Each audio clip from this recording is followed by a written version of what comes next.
क्या silly mistakes की वजह से आपके भी एग्जाम में मार्क्स कट जाते हैं? वेल, अब परेशान होने की कोई ज़रूरत नहीं है, क्योंकि अब आ गया है सिली मिस्टेक्स का सोल्यूशन। आज हम लेवल 3 पे बात करेंगे, dealing with negative science. Level 1 and level 2 अगर आपने नहीं देखा है तो आप जाकर देख सकते हैं। That will help you build your basics of dealing with negative science. Level 3 में हम बात करेंगे कि कैसे हम इस तरह के क्वेश्चंस को डील करेंगे, और इसमें बच्चे बहुत मिस्टेक कर जाते हैं। एंड देन टिल लेवल 5 मेरा आपका ये प्रॉमिस है, जब हम लेवल 5 पे पहुंचेंगे तो आप इस तरह के क्वेश्चन को डील करना सीख पाएंगे। चैनल को सब्सक्राइब करना और इस वीडियो को शेयर करना बिल्कुल भी ना भूलें। सिंप्लीफाई जब इस तरह के क्वेश्चंस आते हैं तो हमें इसमें क्या करना चाहिए? हमें इसमें ध्यान क्या देना है कि इसमें दो मेजर टर्म्स हैं, एक ये टर्म है और एक ये टर्म है। ऑलराइट, बिकॉज ये डिफ्रेंशिएट हुई है प्लस साइन के साथ में। इसका मतलब ये हुआ कि हम पहले इसको इन दोनों से मल्टीप्लाई करेंगे एक एक करके, पहले इससे फिर इससे, फिर बाद में 5 को 2x से और -5 से मल्टीप्लाई करेंगे। पहले ब्रैकेट में हो जाता है 3x + 6 और दूसरे ब्रैकेट में 5 2 = 10x -25। This is important. तो कई सारे बच्चे इस बात पे ध्यान नहीं दे पाते हैं, स्पेशली अगर आप अभी लेवल 1 से अपना बेस बनाते हुए आ रहे हैं और अगर आप इस लेवल तक पहुंचे हैं, आपको इसमें बहुत ही खास ध्यान देने की जरूरत रहेगी। आप पहले से ऑलरेडी अच्छा कर रहे हैं तो आपको एक ही बार में इस बात को समझ में आ भी जाएगा। ऑलराइट, अब इसमें क्या करना है? अब इसको आप ऐसे नहीं छोड़ सकते हैं। नाउ अगेन आपको इन दोनों को ऐड करना पड़ेगा बिकॉज ये लाइक टर्म्स हैं, और इन दोनों को भी सिंप्लीफाई करना पड़ेगा। 3 + 10 मेक्स इट 13x, 6 - 25 तो ये बन जाता है -19। ऑलराइट, आई होप आपको समझ में आया होगा। स्टिल अगर कोई डाउट है तो नेक्स्ट क्वेश्चन में जब ये 2-3 क्वेश्चन आप देखेंगे तो आपको इसमें क्लैरिटी आने लगेगी। तो यहाँ पर भी सेम केस है, लेकिन सिर्फ एक जो इसमें डिफरेंस है, जो हमें नेगेटिव से बचने ध्यान देने वाली बात रहती है, बिकॉज इस ब्रैकेट के बाहर एक नेगेटिव नंबर मल्टीप्लाई हो रहा है, so we have to be careful. तो ये अंदर के साइन दोनों चेंज करने वाला है। नाउ इस ब्रैकेट के बाहर एक पॉजिटिव नंबर है तो अंदर के साइंस पे कोई फर्क नहीं पड़ेगा। 2 3 = 6x, 2 2 = 4। अब -3 को मल्टीप्लाई करते हैं 2 से, सो वी गेट -6x। जब -3 को मल्टीप्लाई करते हैं -5 से, वी गेट +15। अब इनको सॉल्व कीजिए आपस में, तो 6x - 6x becomes 0 and 4 + 15 becomes 19. Let's do this example also. So 5 2 = 10x, -5 -4 1 = -4, and -4 into -2x makes it +8x. Simplify करेंगे, आप इन दोनों को सिंप्लीफाई कीजिए, लाइक टर्म्स हैं, आइडेंटिकल टर्म्स हैं। 18x -5 - 4 is -9। And finally this one is for you. इसको आप खुद प्रैक्टिस करके देखें और कमेंट में आंसर शेयर करें। यहां पर अब वापस ध्यान दीजिएगा, खासकर जो बच्चा लेवल 1 और लेवल 2 से सीखता हुआ आ रहा है। इस बात पर ध्यान दीजिए कि ये एक्चुअली दो ब्रैकेट्स हैं। तो जब भी आप पाएंगे कि ऐसे दो ब्रैकेट्स होते हैं तो बीच में कोई साइन नहीं होता है ब्रैकेट्स के, इसका मतलब होता है मल्टीप्लीकेशन। तो इसका मतलब लेट्स से अगर मैं ऐसे लिखता हूं 2 5, एक ब्रैकेट में 5 एक ब्रैकेट में 2, सो इट मीन्स हम बात कर रहे हैं कि इन दोनों के मल्टीप्लीकेशन की, सो इट बिकम्स 10। अब यहाँ पे क्या बात ध्यान देने की है कि दो ब्रैकेट्स मल्टीप्लाई हो रहे हैं और दोनों में कोई ना कोई वेरिएबल्स हैं। तो अभी हम क्या करने वाले हैं, देखो याद करो बॉडमस रूल को। अगर मैं आपको बोलता हूँ 2 + 5 एक ब्रैकेट में और दूसरे ब्रैकेट में मैं बोलता हूँ 5 + 7, तो इसमें आपको क्या ध्यान देना होगा कि आप पहले इन दोनों को ऐड करेंगे, ब्रैकेट को सॉल्व करेंगे, 2 + 5 7, फिर आप इन दोनों को ऐड करेंगे, दैट मीन्स 12, और फिर आप 12 7 यहाँ पर अपना आंसर लिखेंगे। लेकिन इसमें क्या हो रहा है कि इसमें ब्रैकेट के अंदर कुछ सॉल्व तो हो नहीं सकता है, राइट? इसमें ये ऑलरेडी सिंप्लीफाइड है, तो आपको क्या करना है, simply multiply this with this and this with this. So x × 2x बन जाएगा 2x², x × -5 -5x, 2 × 2x 4x, 2 × -5 -10। अब इसमें ये दोनों सिंप्लीफाई हो सकते हैं। 2x² -x -10, ये आपका इसका सिंप्लीफाई करके आंसर आ गया। Alright, so I hope you can manage the remaining 3 questions. ये तीनों क्वेश्चंस आप ही के लिए हैं। बस इस बात का ध्यान रखना कि पहले 3x को मल्टीप्लाई करना इन दोनों से, उसके बाद में करना इन दोनों से, और फिर अगर कोई लाइक टर्म्स हो, डेफिनेटली आपको कोई लाइक टर्म्स इसमें मिलेंगी, उन लाइक टर्म्स को आपस में सॉल्व कर लेना। लेकिन याद रखना ऑरेपल्स वाला एग्जाम्पल, तो हम इसमें एक्स स्क्वायर और एक्स आइडेंटिकल टर्म नहीं है, we can not add them, right? Just take care of this thing. So moving on to our next concept, यहाँ पे बात करते हैं हम नेगेटिव ऑफ एन एक्सप्रेशन। देखिए नेगेटिव ऑफ एन एक्सप्रेशन को समझने के लिए छोटे छोटे एग्जाम्पल आपको देता हूँ।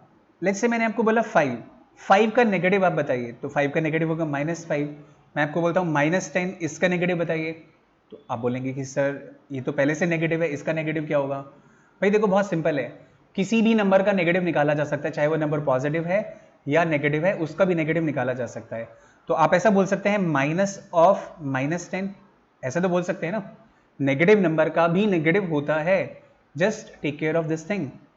सो minus into minus becomes positive, so it becomes 10, alright. So इसमें कभी परेशान नहीं होना कि सर ये आपने कैसे कर दिया, बहुत सिंपल है, -10 का भी नेगेटिव हो जाएगा +10।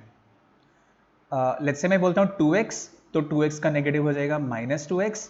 मैं आपको बोलता हूँ -5x, तो -5x का नेगेटिव क्या होगा?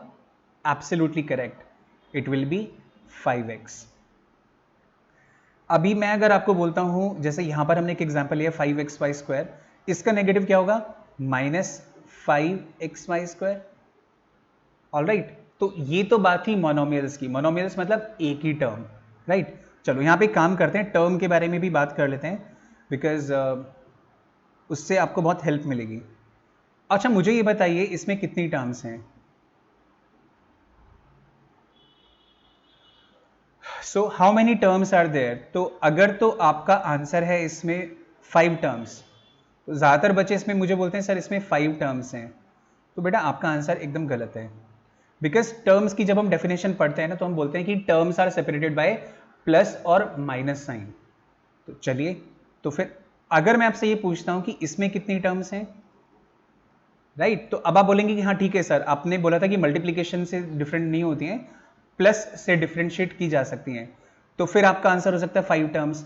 लेकिन इस बार भी आपका आंसर गलत है, बिकॉज इसको हम सिंप्लीफाई कर सकते हैं, सो इट विल बिकम 6, 6, 12, 3, 15। ये तो 15 हो गया।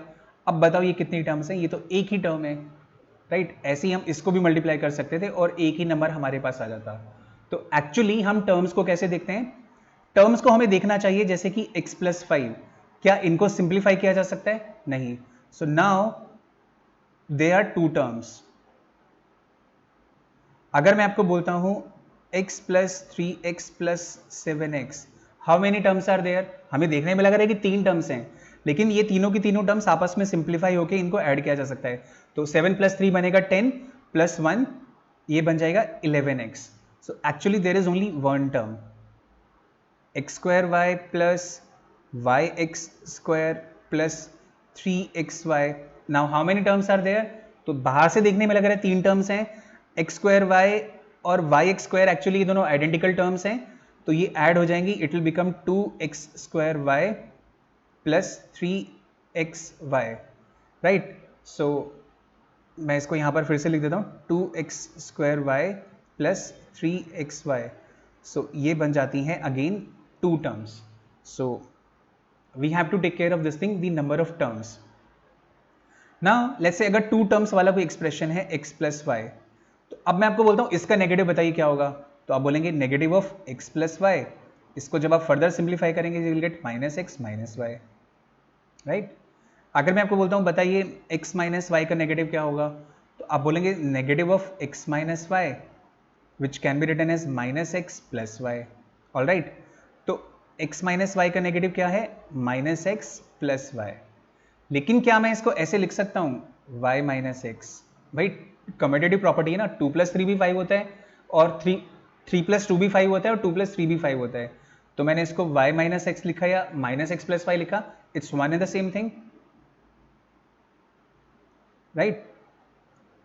मैं -2 + 3 लिखूं या फिर 3 - 2 लिखूं, इन दोनों से आंसर एक ही आएगा।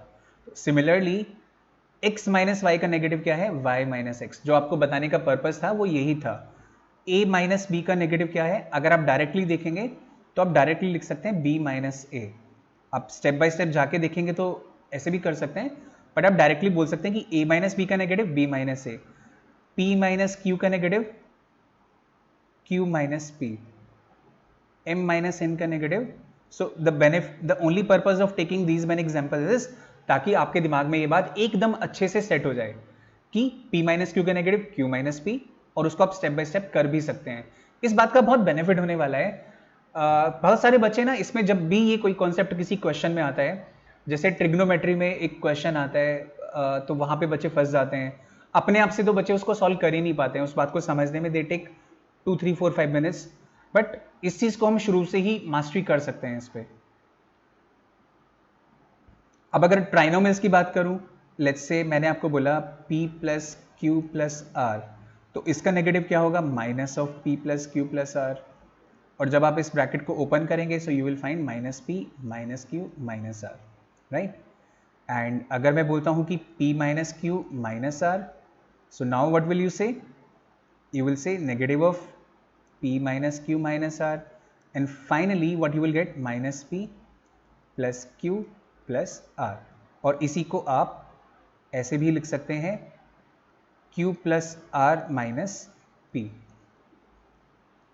So this is how it can be written, all right। चलिए, so let's get back to our main screen। तो यहाँ पर अगर मुझे इसका नेगेटिव बताना है, so I know that इसको मैं लिख सकता हूँ z plus y minus x। This is how it can be written, x minus y का negative y minus x, directly हम इसको लिख सकते हैं। ऑलराइट, सो आई होप अब आपको नेगेटिव, किसी भी नंबर का नेगेटिव लेने में, किसी भी एक्सप्रेशन का नेगेटिव लेने में, चाहे वो मोनोमियल हो, बायनोमियल हो या ट्राइनोमियल हो, उससे ज़्यादा टर्म्स भी हो, आई होप अब आपको इसमें कोई चैलेंज नहीं रहेगा। So if you understand this thing, तो चलिए कुछ क्वेश्चन सिंप्लीफाई करते हैं। तो आप इसमें देखकर आइडेंटिफाई कर सकते हैं कि x माइनस वाई और y माइनस एक्स ये तो एक दूसरे के नेगेटिव है। अगर मैं बोलता हूं 2 अपॉन माइनस टू, राइट, और अभी हमने सीखा था पिछले वीडियो में कि जब हम x अपॉन एक्स लिखते हैं तो कैंसिल करके 1 आता है। अभी अगर हम x अपॉन माइनस एक्स करेंगे तो कैंसिल करके -1 आएगा, या फिर 1 अपॉन -1 बचेगा विच विल बी अल्टीमेटली 1। सो ये भी -1 आएगा। इसका मतलब हम इसको ऐसे भी तो लिख सकते हैं x minus Y upon minus common लिया तो x माइनस वाई, हम ऐसे भी तो दिखा सकते हैं इस नेगेटिव को। So this gets cancelled and finally we get -1 as an answer. I hope now you understand it. Similarly trinomial में भी हम ऐसे कर सकते हैं। ध्यान से देखिए पहले कि क्या एक्चुअली नेगेटिव है या एक ट्रैप है। x minus Y minus Z, जो दोनों नेगेटिव थे वो दोनों पॉजिटिव हो गए, ये जो पॉजिटिव था ये नेगेटिव हो गया, दैट मीन्स ये नेगेटिव है। हम कैसे दिखा सकते हैं इसको प्रेजेंट करने के लिए आप नेगेटिव कॉमन ले लीजिए, तो अंदर आपके पास बचेगा x minus Y minus Z. You can cancel these two और आपके पास आंसर बचेगा -1। सिमिलरली इस पे थोड़ा सा ध्यान देने की बात है। अब आप ये नहीं बोल सकते कि p माइनस क्यू का होल स्क्वायर है एंड देन इसको हमने लिख दिया negative of p minus Q, फिर p माइनस क्यू से p माइनस क्यू कैंसिल कर दिया। Yes, it can be done, but एक बार थोड़ा केयरफुली डिटेल्स पे ध्यान दे लेते हैं। So actually this can be written as p minus Q into p minus Q upon minus of p minus q. So this can be cancelled with this, there is no problem in that. So क्या बचता है हमारे पास p minus q upon -1, मतलब negative with a negative sign. हम इसको ऐसे लिख सकते हैं, या फिर जब हम इसको सिंप्लीफाई करेंगे तो हम इसको q माइनस p लिख सकते हैं। What is the negative of p minus q? Negative of p minus q, it is q minus p. That is our correct answer. And specially जब आप कोई मल्टीपल चॉइस क्वेश्चंस करने जाते हैं तो आपको इसकी जानकारी होनी बहुत ज़्यादा ज़रूरी है, बिकॉज कई बार डायरेक्टली हो सकता है कि ये आंसर आए, लेकिन हो सकता है कि ये आपके पास ऑप्शन में लिखा हो, ऑप्शन में ये हो ही ना, फिर आप क्या करेंगे। तो ये जानना बहुत ही ज़्यादा ज़रूरी है। किसी भी फ्यूचर में कॉम्पिटेटिव एग्जाम के लिए आप जाते हैं तो having such things on tips is very essential. अभी फोर्थ में आपके लिए छोड़ रहा हूं, इस पे थोड़ा सा ध्यान दीजिएगा और देखिए इसमें क्या पता कोई ट्रैप आपके लिए बचा हो, कोई फंसा हुआ हो, क्या पता आप। चलिए तो कमेंट करके बताइएगा कि फोर्थ क्वेश्चन में स्पेशली आपका आंसर क्या है एंड आप इसको कैसे देखते हैं। फिफ्थ क्वेश्चन मैं आपको बता देता हूं, a minus B whole square means a minus B multiplied by a minus B. we can write it like this, b minus a whole square. Now see very carefully, b minus a whole square को मैं b minus a into b minus a लिख सकता हूं. अगर आप चाहें तो आप इसको ऐसे भी सॉल्व कर सकते हैं. So what will happen, a minus B से भी नेगेटिव कॉमन आएगा और b माइनस ए से भी नेगेटिव कॉमन आएगा. तो ऊपर रहेगा a minus B into A minus B, और नीचे हो जाएगा ये a माइनस बी और ये भी a माइनस बी. लेकिन होगा क्या कि एक नेगेटिव इसकी वजह से कॉमन आया, एक नेगेटिव इसकी वजह से कॉमन आया, तो -1 इंटू -1 ऐसे लिख सकते हैं. -1 इंटू -1 बिकम्स 1, एंड फाइनली इसका हमारे पास क्या बचेगा, ये दोनों कैंसिल हो जाएंगे. So the answer that will remain is 1, right. इसके बारे में मैं आपको थोड़ा सा और समझाता हूँ, इसको ऐसे भी समझ सकते हैं. एक बहुत ही खास बात यहाँ पे मैं आपको बताऊंगा, x माइनस वाई और y माइनस एक्स, आपको ये तो पता लग चुका है कि ये एक दूसरे के नेगेटिव हैं. नाउ एक एग्जाम्पल के थ्रू समझते हैं. जैसे कि 2 स्क्वायर कितना होता है, 4, और -2 स्क्वायर कितना होता है, ये भी 4 होता है. इसका मतलब क्या हुआ कि अगर मैं बोलता हूं square of any number should be equal to the square of negative of that number, they will be equal, right. जैसे कि 2 का स्क्वायर और -2 का स्क्वायर दोनों इक्वल है. 2 का नेगेटिव -2, अगर वो इक्वल आ रहा है तो इसका मतलब क्या है, इसका मतलब ये है कि हम किसी भी नंबर का स्क्वायर करेंगे तो वो इक्वल आएगा. रीजन, बिकॉज जब हम -2 को मल्टीप्लाई करेंगे -2 से, सो माइनस इंटू माइनस मल्टीप्लाई होकर बन जाएगा प्लस. साइन का भी तो स्क्वायर हो रहा है ना, नेगेटिव साइन का. सो दैट मीन्स अगर मैं बोलता हूँ x minus Y whole square, तो क्या मैं बोल सकता हूँ it is equal to y minus X whole square. Is there any problem in saying that? बिल्कुल कोई प्रॉब्लम नहीं है. क्यों नहीं है? बिकॉज ये और ये एक दूसरे के नेगेटिव हैं.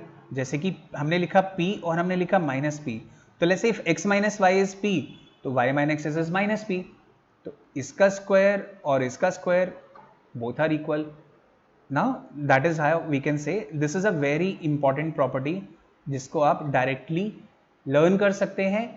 इसको हमने ऐसे बिना बात के रट्टा तो मारा नहीं है, रट्टा मारने की कोई जरूरत नहीं है. हमने इसको समझा है कि हमने इसको कैसे डिराइव किया है, राइट, थ्रू लॉजिक. सिमिलरली अगर आप ध्यान से देखें तो a minus b, b minus a, अरे ये तो सेम आएंगे. तो directly without doing all this calculation you could have said 1. और खासकर जब आप कॉम्पिटिटिव एग्जाम में हैं तो ये बात आपको डेफिनेटली हेल्प आती है, बिकॉज ऐसी छोटी छोटी बातों से ही कॉम्पिटिटिव एग्जाम में स्पीड इंप्रूव होती है. So this was our level 3.